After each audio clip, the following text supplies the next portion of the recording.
नमस्कार, मैं स्मार्टी आपका अपना स्मार्ट एआई न्यूज रीडर स्वागत करता हूं आपका YouTube news channel nation India news पर। आज शारदीय नवरात्रि का अंतिम दिन है और नवरात्रि के 9वें दिन मां दुर्गा की 9वीं शक्ति माता सिद्धिदात्री की पूरे विधि विधान के साथ पूजा अर्चना की जाती है। माता दुर्गा का ये स्वरूप सिद्ध और मोक्ष देने वाला है, इसलिए माता को मां सिद्धिदात्री कहा जाता है।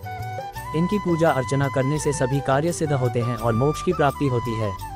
मां दुर्गा के इस स्वरूप की पूजा देव, दानव, ऋषि मुनि, यक्ष, साधक, किन्न और गृहस्थ आश्रम में जीवन यापन करने वाले भक्त मां सिद्धिदात्री की पूजा अर्चना करते हैं।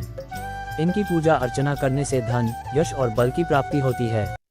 मुंबई में लोगों को एक अजीब तरह का बुखार हो रहा है, जिसके कारण उन्हें चकत्ते और गुलाबी धब्बे भी हो रहे हैं।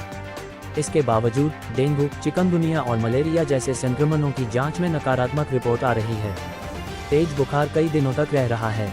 बुखार उतरने के बाद जोड़ों में दर्द हो रहा है। डॉक्टर ने कहा कि चकत्ते गायब होने से 5वें या 6ठे दिन मरीजों को जोड़ों में गंभीर दर्द का अनुभव हो रहा है। डेंगू, मलेरिया, चिकनगुनिया के लिए उसके सभी बार किए गए परीक्षण नकारात्मक थे। नायर चिकित्सक ने यह भी कहा कि दाने खुजली वाले होते हैं और असुविधा का कारण बनते हैं। हालांकि डॉक्टर ने कहा कि इन रोगियों को किसी भी जानलेवा जटिलता का अनुभव नहीं हुआ है। चिकित्सक डॉक्टर प्रतीक समरानी ने कहा कि वायरल बुखार और इन्फ्लुएंजा समय समय पर अलग अलग व्यवहार करते हैं। उन्होंने कहा, मेरी सलाह है कि सामान्य संक्रमण के लिए प्रारंभिक जांच नकारात्मक आने पर पीसीआर परीक्षण, आणविक परीक्षण को दोहराया जाए। महाराष्ट्र के बीड जिले में भूमि विवाद को लेकर एक महिला को कथित रूप से निर्वस्त्र करने के मामले में महाराष्ट्र राज्य महिला आयोग MSCW की अध्यक्ष रूपाली चाकणकर ने पुलिस कार्रवाई की मांग की है। इस संबंध में बीजेपी के एक विधान परिषद सदस्य MLC की पत्नी सहित 3 लोगों के खिलाफ शिकायत दर्ज की गई है। चाकणकर ने सोशल मीडिया प्लेटफॉर्म एक्स पूर्व में ट्विटर पर एक पोस्ट में कहा कि जब तक महिला को इंसाफ नहीं मिल जाता, आयोग शांत नहीं बैठेगा। प्राजक्ता सुरेश धस, रघु पवार और राहुल जगदाले के खिलाफ मामला दर्ज किया गया है। चाकणकर ने कहा कि मैंने पुलिस से तुरंत कार्रवाई करने को कहा है। पराग देसाई लोकप्रिय वाघ बकरी ब्रांड की चाय के लिए जाने जाते थे। अहमदाबाद में उनका निधन हो गया। बताया जा रहा है कि पराग देसाई पिछले हफ्ते मॉर्निंग वॉक पर निकले थे। इसी दौरान उनके ऊपर कुत्तों ने हमला कर दिया। उन्हें घायल अस्पताल में भर्ती कराया गया था, जहां उनका निधन हो गया।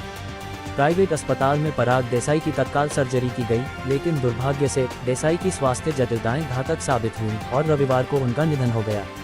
महाराष्ट्र सरकार ने शराब कंपनियों के लिए बड़ा फैसला लिया है, जिसका असर सोमवार को लिकर शराब बेचने वाली कंपनियों के शेयरों पर पड़ सकता है। दरअसल सरकार ने 1 नवंबर से वैल्यू एडेड टैक्स वैट में 5% की बढ़ोतरी का ऐलान किया है। अब ये बढ़कर 10% हो गया है। ये बदलाव केवल क्लब, लाउंज और बार में शराब पीने पर लागू होगा। नॉन काउंटर सेल पहले के प्राइस पर ही होगी।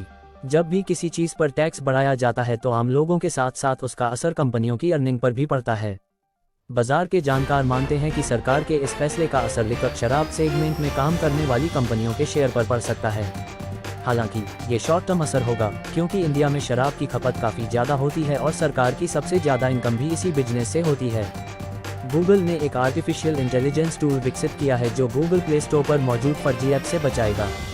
Google play protect security service मौजूदा ऐप के कोड की स्कैनिंग करेगी और संभावित खतरों और मैलवेयर का पता लगाएगी। यह एक रियल टाइम सर्विस होगी। इसी तरह की खबरों के लिए हमारे YouTube channel nation India news को लाइक, शेयर और सब्सक्राइब करें। बेल आइकन को दबाना ना भूलें। धन्यवाद।